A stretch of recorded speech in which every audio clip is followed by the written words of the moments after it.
Hey, what's going on, guys? We got a special guest here today. We have Greg Wolf. He has a story about resiliency, adversity, and jumping on opportunities. He's the voice of the Lightning, USF Athletics, and he's co-owner of Street Lace Marketing. Greg, how are we doing today? I'm doing great, Jordan. Thanks for having me, man. Yeah, I'm really excited to have you on Clocked In and hear your story. And it's a really fascinating one. So where did it all start? Well, it started actually, the journey really started back in 1996-ish, somewhere in that realm, when I was a student at the University of South Florida, was studying mass communications, programming and production was my focus. And I just kind of happened to fall into an opportunity in the radio industry, which really kind of got me my start. Back in that 96 era, there was a lot of great morning radio shows in the Tampa Bay area. And one of them was the Hooters on the Radio show. So like the Hooters brand actually had a morning radio show. It was actually on an AM station, but it was kind of a mix up or a mashup, I would say, of a morning zoo kind of radio program mixed in with sports. It was run by ladies. Lynn Austin, who was the original Hooters girl. The whole Hooters brand, the whole Hooters girl image was based around Lynn Austin. So it was her, it was BL, it was this other girl. And so they were with, their producer, Spaniard. And so it was a crazy morning show, which my brother at the time was working in a restaurant. And that's what the guys listened to in the kitchen.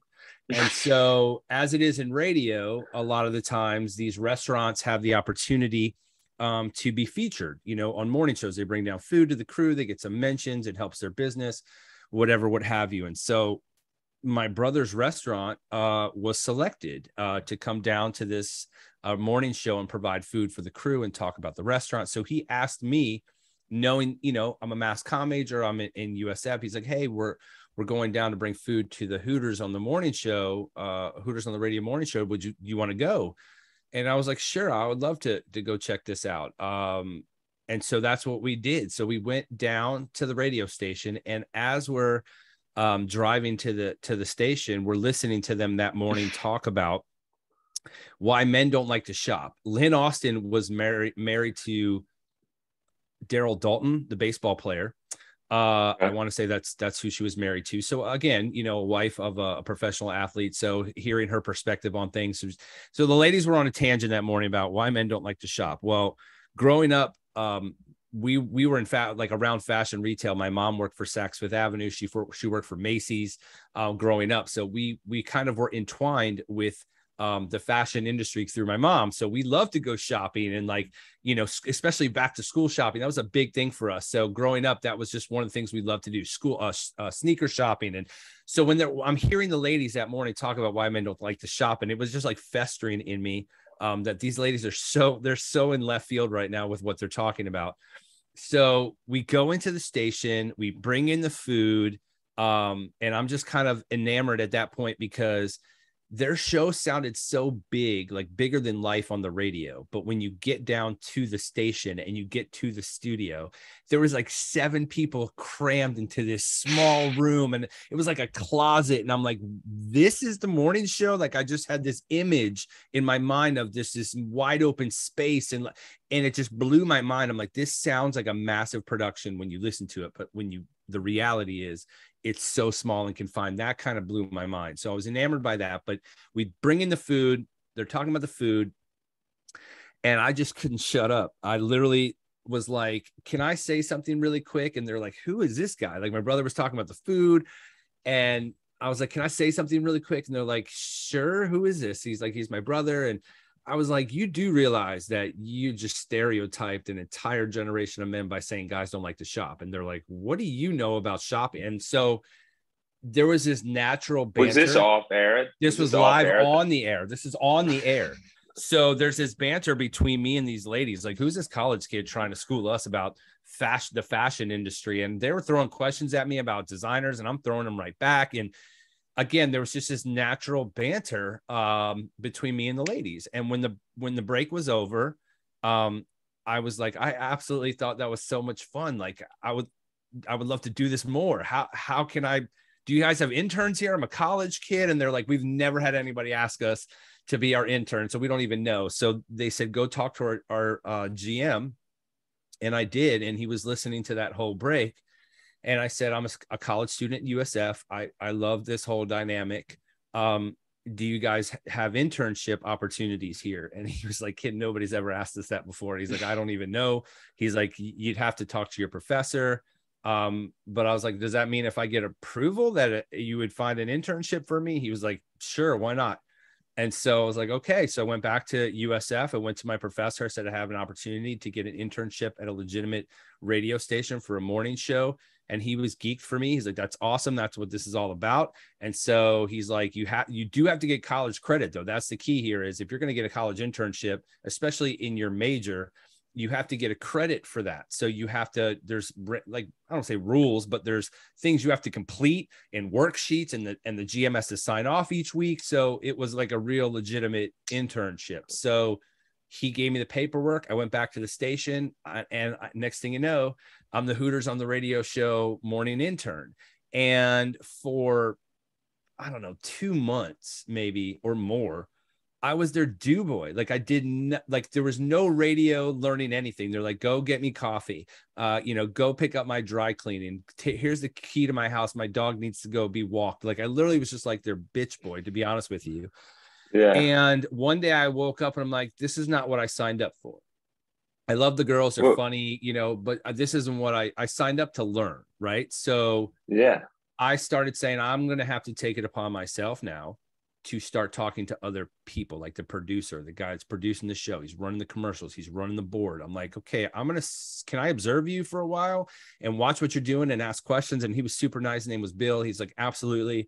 And he really kind of took me in that regard under his wing and showed me how to do things. And again, this is way before technology. Like literally we're talking radio when they had cart machines for sound effects in each song. Yeah. It was literally that. I mean, we're talking, mid to late 90s. So the technology was different back then. So again, I took it upon myself to start learning the different facets of radio, learning how to run a board, learning how to produce a commercial, learning how to run other shows like on weekend programming, how to turn the mics up and go to commercial breaks. And so I, again, wasn't doing so much with the morning show. I mean, I was there and I was present, but I started learning the behind the scenes stuff.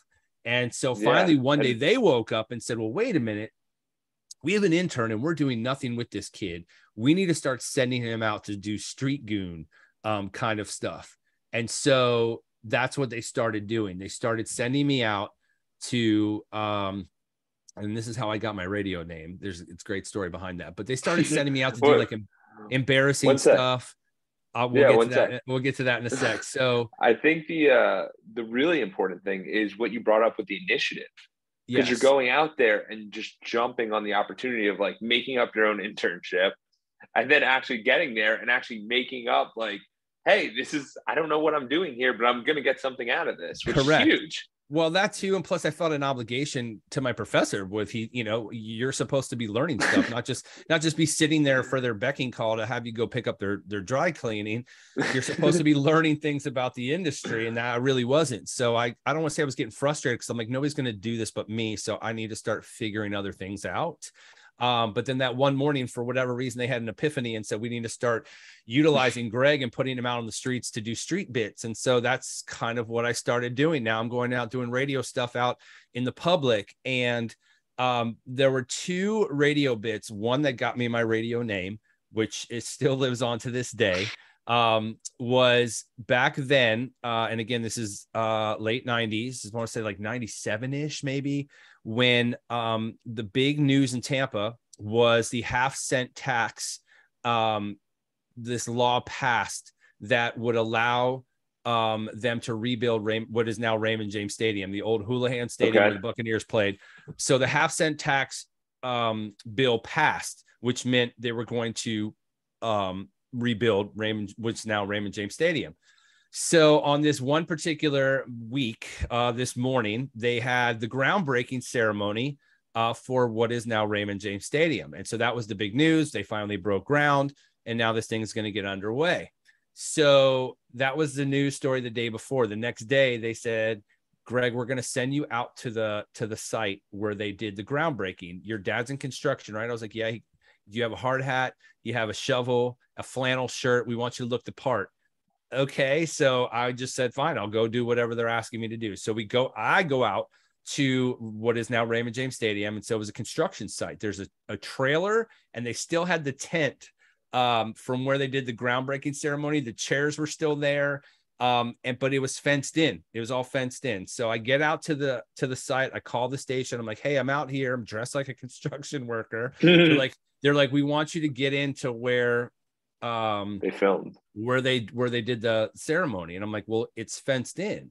And they're like, well, then climb the fence. And I'm like, okay. So literally throw the shovel over, climb the fence, get into where the groundbreaking ceremony is. And there was a pile of dirt or whatever. And so they're like, just start digging, and we'll check back in with you every 15 minutes. And I'm like, okay.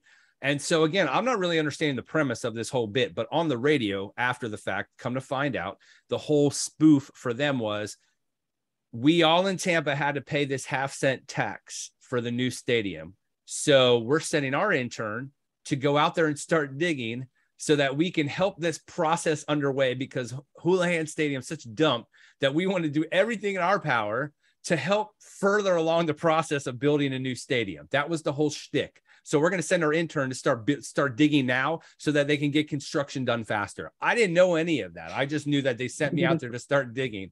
So that's what I did. I was literally out there digging for probably 45 minutes. There was a construction trailer, but like I'm literally in the middle of like an area. Yeah. So they called back 3 times, and every time they call back, I'm just digging. And so finally, I see some construction worker come out of the trailer and starts walking over to me. So I call them back. I'm like, guys, we have an issue. Somebody's coming over. They're like, no worries. We'll feed you what to say. Put in your little earpieces. When we had little flip phones, I had a little earpiece thing. So I put the little earpiece thing in, and the guy comes over and he starts going, who are you? What are you doing? And they're telling me what to say. Like, tell them you're with the union. And I'm like, I'm with the union. And so this whole interaction and banter between me and this guy is happening. And for whatever reason, I felt that I had the power of the radio crew behind me, even though this guy had no idea that we were live on the radio and that I was getting fed lines. I felt that was a safety net of some sort. Again, I was a 19-year-old kid.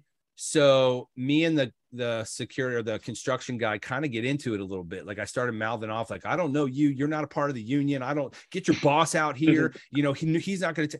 So they're like, Greg, cool it. And so he goes back to the trailer, and I was like, they're like, I thought I had won a battle. He's on a phone. And then next thing I know, here comes a police officer. And so I see a cop car start rolling up. I panic and just start running. And so I'm running. Again, this is all live on the radio. And you hear me running like, shh, shh, shh, shh. And then the phone cuts out. It goes dead. And so all of this is live on the radio. So all they know on the air is that the cops are pulled up and Greg is running, and then the phone goes dead. So I didn't know the Bay Area was listening to this thing happen live. So I'm running, and the cop literally pulls up next to me as I'm running, and he looks over. He's like, do you want to stop? And so I'm like, oh my God, I'm going to jail. And so I stop, and I was almost in tears, and I'm like, I'm sorry, I didn't want to do this. And he's like, what are you talking about? And I was like, the station, they sent me out here. And I underneath my flannel, I had a Hooters on the Radio show t-shirt. Yeah. So I'm like, it's a Hooters on the Radio show. It was a prank. They wanted me to start digging. I didn't understand what they were sending me. Like, I'm trying to plead my case to this guy. And he's finally like, he starts chuckling a little bit because he sees I'm about to cry, and he thinks I'm going to jail. And he's like, well, technically you are trespassing. There are signs that say no trespassing, and you jumped the fence. So obviously you're trespassing, and they could, prosecute or press charges. However, I didn't believe it because I was listening to it on the radio. So I had to come by and see it for myself. And so the cop was listening to the whole thing happen. And so he literally was just like, I have to see if this guy's really digging at the site of the so he pulls up. So he was listening to the whole bit. So I'm like, I'm not going to jail. He's like, no, I'm going to give you a warning, because it was pretty funny. He's like, but they think you're getting arrested. I was like, what? Because he still had it on as it was happening. So I was like, I'm going to have to call the radio station. He's like, I'm going to probably need to speak to your general manager. I'm like, oh my God. So I called the GM of the station. He's freaking out. Little did I know, when all that happened, he kicked in the door live when they're on the radio and said, all of you in my office now. Because he thought I was going, they got me arrested. So I get him on the phone. He's freaking out. Greg, are you okay? I'm like, Jerry, I'm not going to jail, but please tell me the girls think I'm still, do they think I'm arrested? He's like, yes. I'm like, can you not tell them I'm not arrested? He's like, okay. I'm like, because I'm coming back to the station, but I want to listen the whole way back to what they think is going to happen to them. And so he talks to the cop, they smooth it over. And I'm like, I'm on my way back to the station now, but do not say anything to them. And literally the whole way back, I'm listening to them. They're like they're like thanking their listeners. It's been a great run. They literally think that they're getting fired. They're like, and callers are calling out. They're like, that was the funniest. You guys should not be getting fired. That was hilarious. And so there's this whole like 20 minute, because I mean, I was over in Tampa. The station was in St. Pete. So I'm listening to the whole banter. And so a couple minutes left to the end of the show, and they're like getting ready to sign off. And I kick in the studio door. They're like, what's going on? I was like, you a-holes could have got me arrested. I can't believe. They're like, you're not arrested. I'm like, I'm obviously not arrested, but I can't believe you did that to me. And it was just, it was a legendary moment. And so, but I was scared, crapless, that I literally thought they were going to get me arrested. But in this whole meantime, when the phone went dead, when I was running, BL, who was one of the co-hosts, was like, Greg was running so fast. He sounded like he had 3 legs. Like he was literally like, and so they're like, his name. And then Third Leg Greg was the name that spit out of her mouth. And that was my intern radio name, became Third Leg Greg, because I was running so fast from the cops. Like I had 3 legs. And so that was how the name Third Leg Greg came to be. And after that, it was a legendary moment. And sure enough, that led to other crazy moments down the line. And when my internship was up, which again, an internship is only for like a full semester. Yeah. When my internship was up, again, I had learned how to run the board. I obviously knew how to produce a commercial. I was helping them out on weekends, like board opping for like some of their paid programming and stuff. So I had learned enough to go to the GM and say, hey, listen, I've seen enough. I feel I've learned enough here. Would you let me do a senior, like a final project, so to speak? And he was like, what do you have in mind? I said, would you let me have my own radio program for 1 hour? I don't care if it's at 3 a.m, just to get one radio program under my belt. Because again, I've produced enough. I've watched enough content. As a project, and again, I don't care if it's at 4 a.m, 3 a.m. I think I know enough about what I've seen to try to do something myself. And he was like, you know what, Greg? He's like, you've absolutely earned it. He goes, I'm going to do you one solid. He goes, I'm going to give you a slot, because this is on an AM station. And back then this was a brokered radio AM station, which means that no matter if you're a business, a doctor, a legal analyst, or whatever, you could pay for airtime on this station to have your program. They have a station that here in Tampa, 1250 WHNZ. So I knew that there were private entities that were, paying for this airtime. So I knew how that part of the business for this station worked. So I said, so he said, I'll do you one better. I'll give you a 1 hour on a Saturday night, 8:00 at night. And you can have this 1 hour time slot I have available. And I was like, are you serious? He's like, it's in 2 weeks. And, but you need to format your show. What is your show going to be about? Like, I need to know. This is not music radio where it's all music and you have very short talk breaks. It's completely the opposite. You have all talk for 60 minutes. It's not easy as you think it is. So I need to know what your segmented breaks are going to look like for that 1 hour. So it looks like a pie chart, and let's split it up. And so he goes, I'll even do you another solid. I will let you sell commercials for your 1 hour program, your 1 hour block. I'll give you 3 different commercial stop sets. So if you want to go out and you want to get businesses to sponsor your show and give them paid commercials, you have full reign to do that. I was like, are you serious? Like, how much do you charge for a commercial? He's like, I wouldn't go crazy, kid. You're a college kid on an AM station, so don't go too crazy, but don't sell yourself short either. So he's like, charge somebody $50. I was like, that sounds reasonable. So I literally was so geeked about this opportunity. Oh my God, I'm going to have my own radio show in 2 weeks. Yeah. I literally went to every mom and pop shop in Carrollwood because that's where I was living at the time. I went to a consignment shop. I went to a pizza parlor. I went to a bagel shop. And I said, hey, you know, I'm a college kid. I have a radio show in 2 weeks on a Saturday. I have commercial inventory. I will give you 2 commercials in my radio program for $50. And you can tell me what you want it to say, write out exactly what you want. I'll have it produced. I'll let you hear it before it ever airs. And I literally got like 8 businesses to give me $50. And oh, wow. Yeah, I took that 2 weeks to go to the station and produce their commercials and sent it to them. And again, I'm a college kid. It wasn't professional by any means, but I knew how to produce a commercial because again, I learned from Bill how to put music behind it and like do the whole nine. So my very first ever radio show, the Third Leg Greg Show, debuted in 97. And it was on 760 WBDN, and it was the Third Leg Greg Show, which was all about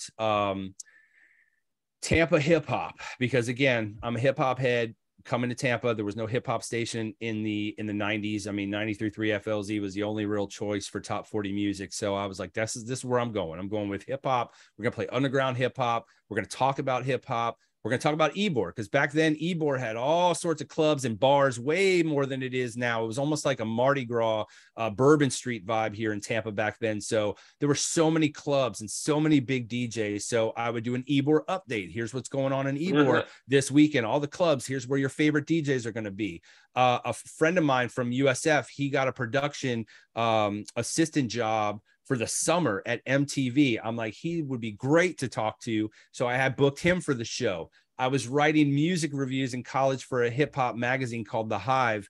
And I was like, I'm going to have the publisher of the hip hop magazine on. So I literally formatted my 1 hour of talk and spliced in those commercials throughout the hour. And so the show was off and running.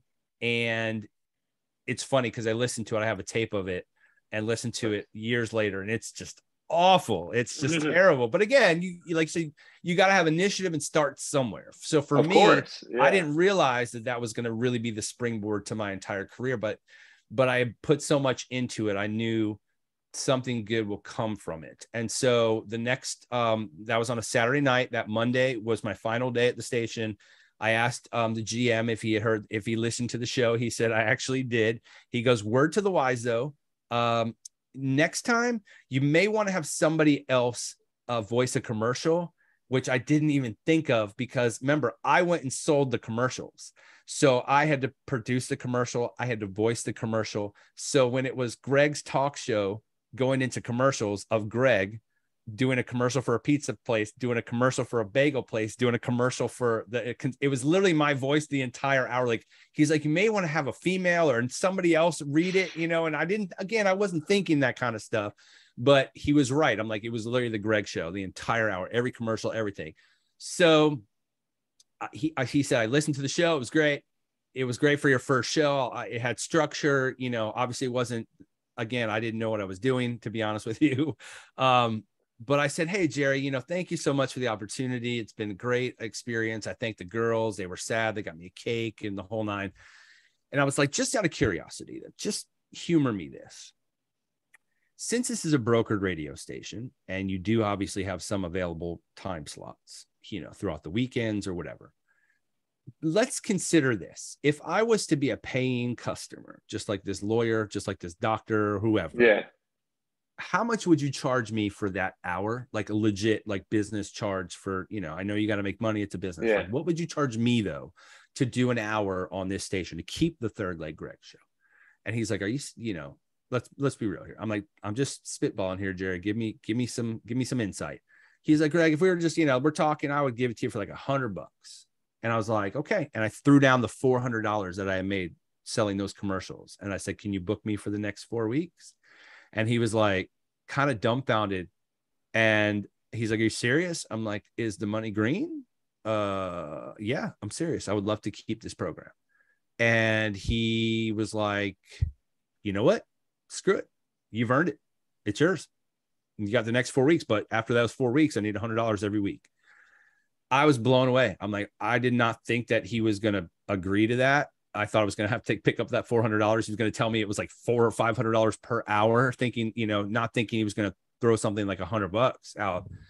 And so I got to keep the show. And so now the Third Leg Greg show, I'm a college kid at USF who now has a legitimate radio program on a known station because of the Hooters programming. And now I have the Third Leg Greg show. And so I kept it going and started building the show. I started bringing guests on, local hip hop artists. I brought in a live DJ who literally DJ'd. He'd bring his equipment up and put it on the counter in the office. And I had a live DJ mixing. So I took that show to be everything I hoped it and could have wanted it to be. And it lasted for probably, I don't know, maybe 7 months. Wow.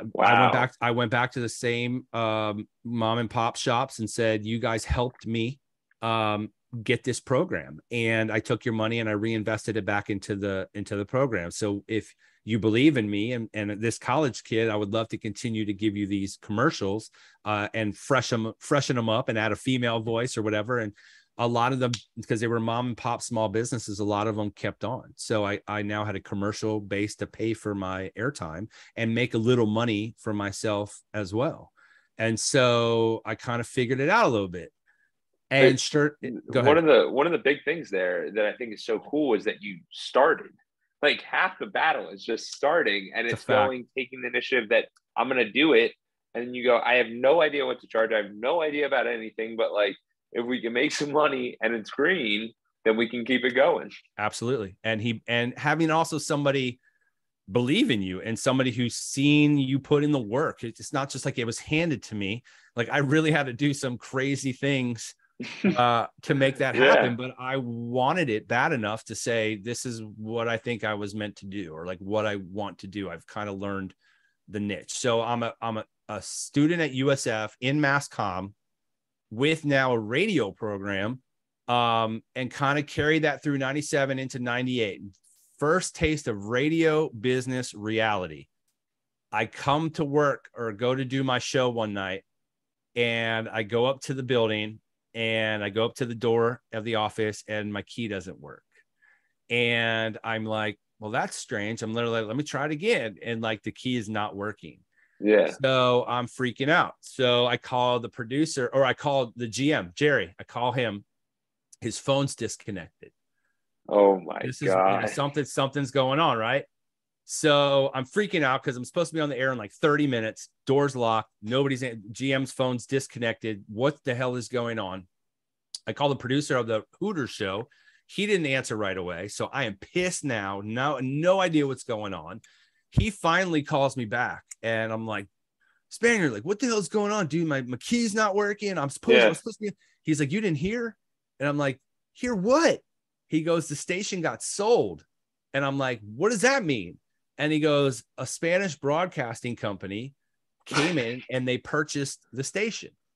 And I'm like, well, what does it have to do with me? I'm like, I'm not understanding, right? And he's like, Greg, the station's sold, which means the keys are in somebody else's hands now. They own the property. And I was like, okay, but what does that mean for my show? And he's like, unfortunately, I don't think your show has a home anymore. And I was like, what? And literally to this day, that station is still that same Spanish broadcasting company. And so that was the end of the Third Leg Greg show. No, you had no you had no idea it was coming. You had no say in the matter. You have, it's just, that's it. Yeah. It's done. So devastating. Now devastating, right? So I'm without a home. I had no way to let my listeners know who are probably tuning in. And they're like, what is this Spanish music playing? So that was the end of that. And that was again into 1998. And excuse me, in 1998 is when Wild 98.7, which is now Wild 94.1 here in Tampa. But when it started, it was Wild 98.7. It started in the summer of 98. And that radio station started here in Tampa Bay, excuse me, by just playing the song. You're good. They just played the song Wild Thing from Tone Loc over and over again every day for 24 hours a day. And it went on like that for probably 2 weeks. And so everybody was like, what? Everybody's like, the buzz was just turn on this 98.7 and tell me if you hear Tone Loc's Wild Thing. And that's all you hear. And literally that's what the buzz in the city was. What is going on in this station? They keep playing Wild Thing and that's all it's playing. Like, what's going on? So people were like tuned in all day long to go, when is this going to change? Are they going to play something else? And so sure enough, this one day, these two like stoner dudes crack the mic and they say, hey, this is Josh and Brian. We are on our dad's boat. And we basically took over this signal. And so we're just going to play good music, good tunes. And we're just going to, and so now the city's like, who the hell are these Josh and Brian dudes who are on their dad's boat? And they hijacked like pirate radio, like hijacked the signal. And so they slowly started adding a song here and there, Master P's Make Them Say, like, and so there would just be like a song here and there. And then it would be Tone Loc again for like hours. And so it was such an amazing launch of a radio station because it captivated Tampa to go, what the hell is happening right now? This is not a normal. And now everybody's talking. Now you start to see like vehicles around the city just driving around. They had a large white van that just was spray painted Wild 98.7. We don't suck. And that's all that was spray painted on the van. And the only thing that was in the van were Wild 98.7 t-shirts. And that's all this van did was drive around the city all day long and give away t-shirts. So I happened to see this. And I have radio experience. I'm at college at USF. I did some research and found out that signal was actually owned by a company called Entercom. And Entercom basically took over this signal and they were launching this new radio station. And the new station was Wild 98.7. And I figured out who the marketing guy was. I got a meeting with him. He said, this is how we're launching the station. Obviously you found us, got my backstory to him. And I eventually got my foot in the door on the street team at Wild 98.7.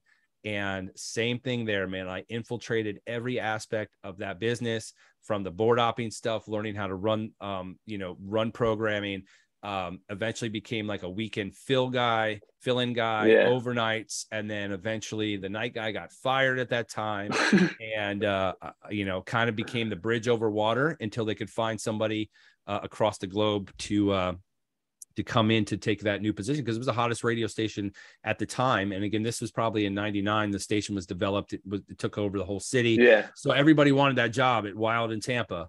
But when I came into the hot seat to kind of help them out, the ratings started to go up a little bit and they just kept going up and up and up. And finally I got a deal. I got a 3-year deal as the night show DJ for Wild 98.7. Really? Signed 2 full contracts with them, basically up until 2005, 2006 was when my contract expired. Had the #1 Arbitron rated night show in Tampa for almost that 6-7 year run. Wow.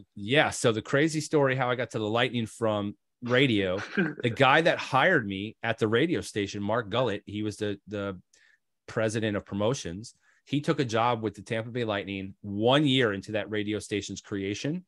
And being on the radio and he being with the Lightning over those years, we did promotions all the time together, ticket giveaways. And like when they'd have Lightning Girl auditions, he'd send the girls down. Yeah. So great relationship. So when my contract was up, he's the first person I called and said, Mark, I would love to work with you again. If anything becomes available, please let me know.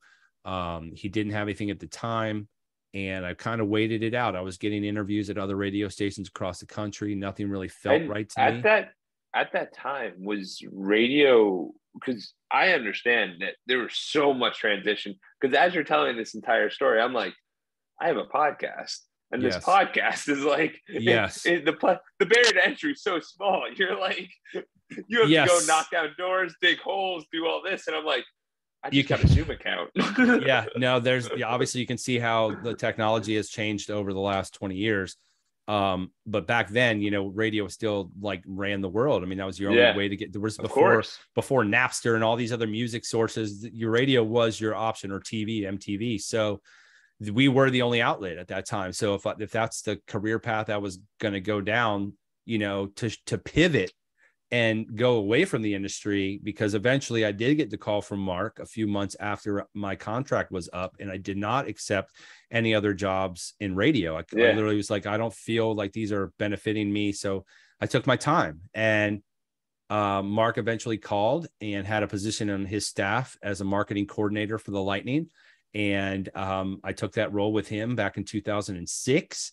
And again, now my foot's in the door. So any opportunity that arises, I'm going to do everything I can to kind of work my way up through this organization. And sure enough, back then, the Lightning had two hosts. They had an in-game host. Her name was Jenny Dean. They had a dude named Todd. And so on this one particular game night, he's away on vacation, or he's away on business. She has a family emergency 2 hours before puck drop. So I hear the director in my boss's office freaking out, like, I don't know what the F we're going to do. We're 2 hours from puck drop. I don't have a host. And again, coming from radio, I understood the mission. So I overhear them talking. I go and knock on his door. I'm like, Mark, you know more than anybody. I'm more than willing to hop in tonight and take the helms and fill in. And he looked at the director. He's like, I don't think you have much choice. Put him in. And so I hosted, I guest hosted, if you will, for a game night, and crushed it, because again, I think it resonated with fans that they could tell how much fun I was having, because I'm one of you. I am a fan just like you are. Yeah. And up until that point, I had never picked up a microphone for the Tampa Bay Lightning. I only had a radio background. I was doing stuff out on the plaza and hosting stuff on the plaza, totally different story. But being a fan myself, and now being the ultimate fan, the ultimate hype guy, getting fans excited about whatever we were doing that night, it resonated with fans. Like, this guy's having fun. He's natural. I dig this. And so that was good for the organization to know, great, if we ever need a fill-in, we have somebody that can be our fill-in. And the very next season, Todd takes a job somewhere else. Jenny Dean gets a job on Bay News 9, and I kind of fell into the role. And so I started hosting for the Lightning, started doing Tampa Bay Storm games as well. So I was doing both. I was the marketing coordinator and the in-game host for the team until 2009. And that is when the Lightning got sold to an ownership group. This is pre-Jeffrey Vinnick, Oren Kulez, Len Berry. And these guys basically had no clue how to run a professional sports organization, and started driving it into the ground. They fired every single one of us in the building, and were putting in their own crew and their own assembly of people, which I get, that's how it works. But they fired all of us. And sure enough, it started to crash and burn. And Jeffrey Vinnick comes in 2010, buys the team. And sure enough, he and his executive crew, Todd Lewicki, Steve Griggs, they did a deep dive into fan feedback, fan surveys. And the fans were like, what happened to Wolf? We love that guy. Where did he go? And so what you do in those 3 years after this, after you talk about that, after 09, in 09, when I got fired, I got a phone call from iHeartRadio, Clear Channel Radio, which is now iHeart, said, we have a job opening in sports radio. You come from radio, you come from sports. We figure this is a perfect position for you. And again, working in marketing for the Lightning, had great relationships with our radio partners. So I'd build some of those relationships. Yeah. So when they had a position open, heard I was no longer with the team, they reached out. They said, we have a great opportunity. I took that opportunity and was promotions director for iHeart for not only 620 WDAE, which is now 95.3, News Radio 970 WFLA and 95.7 The Beat, and was their promotions director for almost 7 years, from 2009 to 2016. And so the Lightning, again, the radio station DAE, FLA, are home of the Lightning broadcasts. So when they came in and said, where's Wolf? They're like, well, actually, he works for our broadcast partners. He's the promotions director. So I got a call that they wanted me to come back, which again, in professional sports, to be asked to come back, especially in like a hosting role, that's kudos to the executives and to Vinnick and Todd Lewicki and Steve Griggs to see that this is what the fans are asking for. If it's doable, let's make it happen. And that was again in 2011. So I've been with the team technically for 15, 16 seasons, without the exception of that year and a half that I was not there. But it was an amazing run, and I loved working at iHeart, but it got to a point where I was like, I don't feel I'm advanced. There's nowhere else for me to advance in this company unless you're in a programming role. There's no like senior directors of marketing for that doesn't exist. So Street Laced was created actually in 2006 when I left Wild. My business partner and I, who had a great relationship here in Tampa, he was a record label promoter, if you will. He was a market promoter for a lot of the majors, Interscope, Def Jam, Atlantic, all of the big artists we played on Wild. He was that guy. So he was doing club promos. He made sure all the DJs had the records. He was doing in-store music store promos when we still had music stores.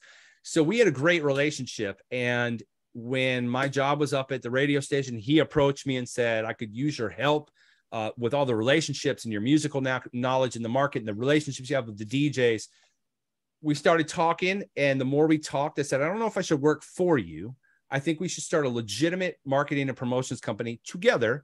And I'm going to use the power of the major record labels you have to go get a bunch of small independent record labels to piggyback off the work that we're already going to be doing in the market. Why wouldn't you want to piggyback? If we're already out there laying down the groundwork, we can simply add you to all of this promotion.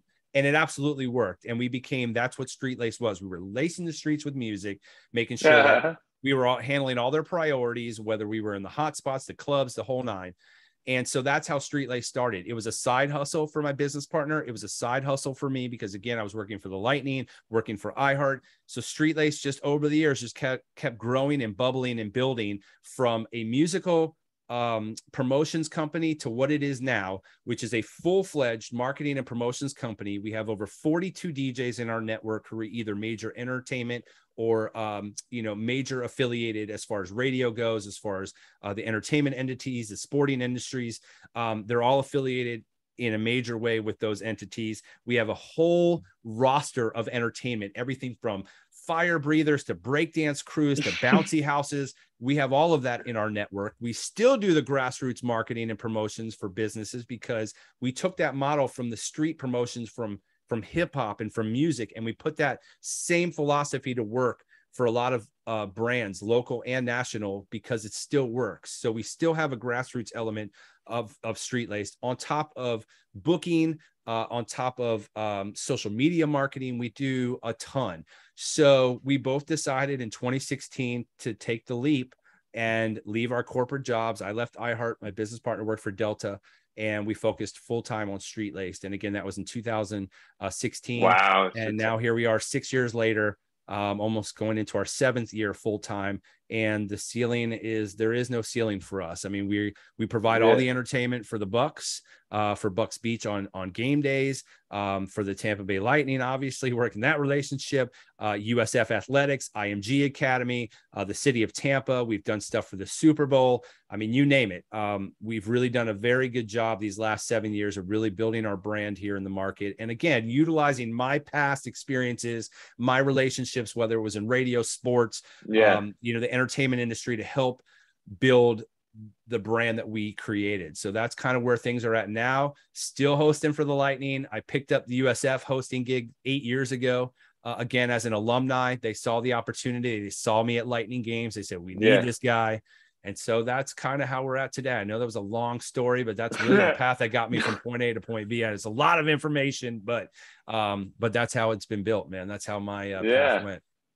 It's an incredible story. Incredible. And I love the fact that you just mentioned that you did the side hustle for 10 years. Yep. Most people are like, after a year, I'm giving up. But like, you obviously see the incremental growth, and it's like, well, they want this DJ. They want this DJ. They want this DJ. We know everybody. Like, we'll set up all these deals and we'll set up these things. And even what you mentioned before, if anyone's out in the Tampa Bay area, they probably are associated in some way with your organization. They are, whether you've been at a Lightning game, a Buccaneer game, you've been at a City of Tampa event from like Gasparilla Music Festival or Pig Jig, or the Friends of the Riverwalk, a Halloween trick or treat, family friendly event, which is coming up, in literally like 2 months. we're involved in all of these events. Like you said, whether from a DJ standpoint, it could be our balloon artist out there, our face painter. We could have been the ones that booked that bouncy house. We could have been the ones that put the flyers or the posters up at the gym that you work out at. So there's a lot of different facets in this market when it comes to sports, entertainment, and marketing that our company very well could have our finger on that pulse. Absolutely. And Greg, the story is incredible because there's so much ups and downs and all arounds. And the coolest part is that you just keep pursuing. And every single time I heard you, you're like, I got in the door. Now it's over. Correct. I got in the door. They have no idea what I'm about to do. That's a fact. And you have to prove that, you have to want it too, but you do. You just get your foot in the door and then do what you got to do to make them believe you. 100%. And this is for anyone listening that, like, when you get in the door somewhere, make the most of that opportunity and go out and do what you need to do. So Absolutely. Greg, this has been incredible. Where can people find you? So I'm on all socials, whether that's Twitter, Facebook, Instagram, at Third Leg Greg. That's at 3RDLEGGREG. Of course, you can always find Street Laced. We're open 24/7 online at streetlaced.com. That's LACED, almost like you're lacing up your shoes, Street Laced. So that's our business website, but we're also on all the socials as well. Just search Street Laced, and you can find us on all the socials, see all of our involvements. We have some great stuff on the website as well as far as entertainers. Like, okay, let me check these guys out and see, what they really have, or like, what are the DJs that are a part of our crew? It is all on the website for you to check out.